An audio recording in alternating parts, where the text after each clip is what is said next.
Kim Vice Alden, damay sa pagkansila kay Nadine Lostre.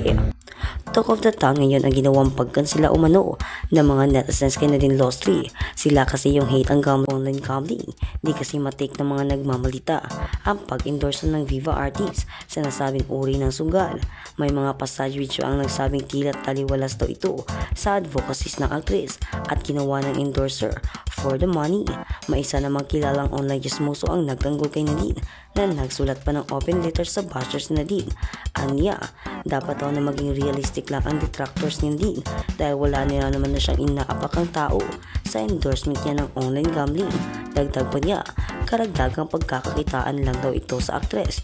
Tulad din daw ng ibang tao, may mga binabayarang obligasyon ng artist na kailangang i-meet. May mga binubuhay din daw itong mga tao na umaasa sa kanya. Never din daw naman niyang na-scam ang mga actress, kaya hindi raw dapat masyadong maging mapanghusga ang kanyang detractors. Herit pa, ang naman daw ang kinita na din sa naturang pag-iendorso ay tinutulong din daw niya sa advokasya. Besides, mas better niya ang pagiging practical ng actress kaysa sa mga pawok na nagmamalinis. Damay naman sa pambabash ang mga katkatera na sina Alden Richards, Vice Ganda Kim Chu, Piero Pascual May Mendoza, Vic Soto, Ivana Alawi, Julia Barreto, Luis Manzano, Daniel Matsunaga, Barbie Imperial, Derek Ramsey at marami pang iba. Bukas naman ang pahinang ito sa panig na din at ng mga nabanggit na personalidad hinggil sa isyo ng pag-iendorso nila ng online gambling. Search ni Nadine Lostre, tinalakan si Shian Gaza ng scam at nanloko ba siya? Kung bago ka lang sa channel na ito, huwag kalimutang mag-like, share, comment, and subscribe.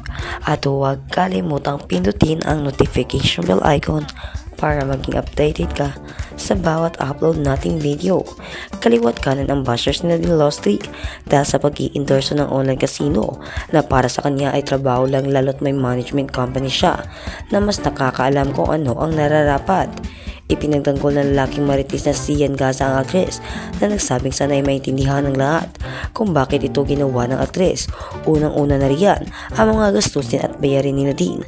Naglabas ng open letter si Shian sa lahat ng nambabash ngayon sa actress.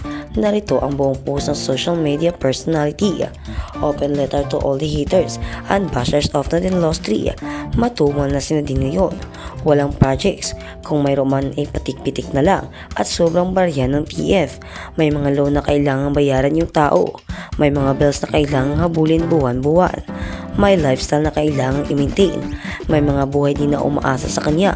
Ang hindi ko maunawaan kung bakit nyo ikakancel yung tao nang dahil na lamang sa isang post-promoting na gambling platform. Kasi maraming maiinganyo, maraming buhay ang masisira. In what way? Nag-live streaming ba siya? Hindi naman. Brand ambassadors lang yung tao. Napakalaki ng offer. Yung lahat na kinita niya from June 2022 to September 2024 ay kulang pa sa binigay sa kanya para sa isang project nito. Bakit hindi niya tatanggapin? Napakalinis niyo naman pala. Napaka-righteous nyo. Yung buhay ng ibang tao ay iniisip nyo, pero yung buhay ng celebrity at hindi nyo kinoconsider. Masyado na kayong woke. Lost touch na kayo sa reality. Nakakasira ba siya ng pamilya by doing one promotional post? Hell no. Yung maglalaro lamang dyan ay yung mga taong lulong na rin sa ibang platform, kagaya ng Kasinyang. Kinapos yung tao financially, kaya dumiskarte siya sa buhay sa marangal na paraan, tapos ibabash niyo at dudurugin ang mental health. Grabe naman kayo, nang scam ba siya? Nanloko ba siya ng kapwa? Hindi naman. Sana sa bawat idealismo na ating ipinaglalaban, maging realistic din tayo paminsan-minsan. Boycottin natin yung mga platform, pero huwag niyo namang husgahan yung pagkatao na nang dahil na lamang sa isang bagay na magbibigay ng solusyon sa mga pinagdadaanan niya ngayon sa buhay. Loud and clear ang paliwanag pa ito ni Shian at trending ang open letter post niya kung saan maraming ang nag-agree sa mga iniisa-isa niyang punto. At sa kabilang banda, pag-endorse ni Nadine ng online casino approach sa ilang fans, respeto lang. Bardagulan ngayon ang mga fans ni Nadine Lostre dahil sa pagpayag nitong gawin ang endorser ang ilang online gambling casino. Magkaiba ang naging reaksyon ng mga netizens nang ibandera ng award-winning actress ang bago niyang endorsement na may kunik nga sa pagsusugal.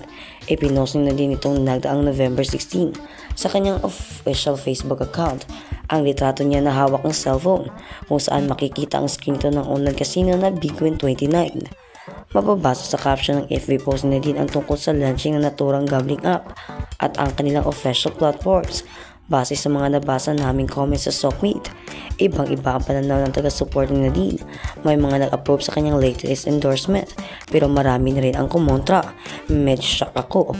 Di ko expected na mag-promote ng ganito si Nadine. Hindi nakaka-static President Nadine. Si Nadine ay support her rights and wrongs rule. Kidding aside, she claims to be careful with associating herself to her brand. Tapos biglang may ganito. Ka-turn off talaga. I used to work in casino, and all I can say is, once you get addicted to gambling, there's no way back. Ang daming nasirang pamilya, nagbenta ng bahay, nagsangla ng kotse titulo ng lupa, mga hindi na umuwi ng bahay at tambay sa casino.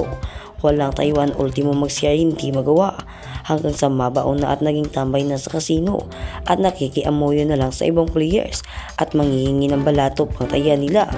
What more pa sa kanya online na napaka-easy access, kaya napaka-ironic din na din knowing napili siya sa endorsement and then na umuo siya sa ganyan.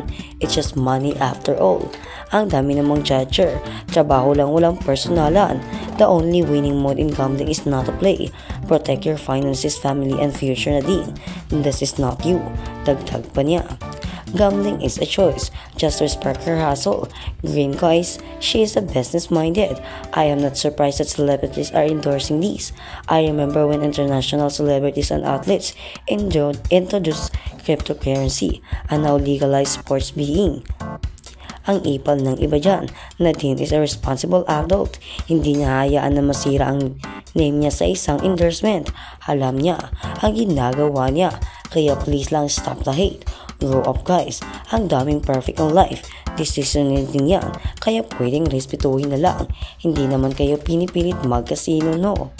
At sa kabilang balita naman, Heart Evangelista sa mga traidor. Sobrang sakit, they killed me. Sinisi ng kapuso actress fashion icon na si Heart Evangelista ang kanyang sarili kung bakit nabiktima siya ng mga taong plastic at traidor. Napakasakit ng pag-iyak ni Heart na mag-open up siya tungkol sa isang bahagi ng kanyang buhay kung saan mismo ang taong pinagkakatiwalaan niya ang nanakit sa kanya. Sa nakaraang episode ng Heart World, inamin ng wife ni Senator Chess Escudero na until now ay parang hindi pa rin niya napapatawad ang sarili sa mga nangyayari.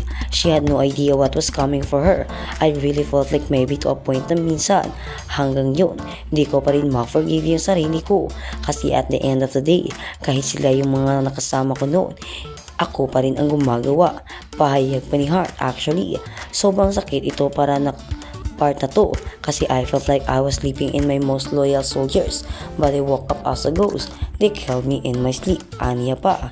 Ang mas nakaka-hurt pa raw, itinuturing niyang mga kapamilya ang mga taong tinutukoy niya at inakalang ganun din ang nararamdaman ng mga ito para sa kanya.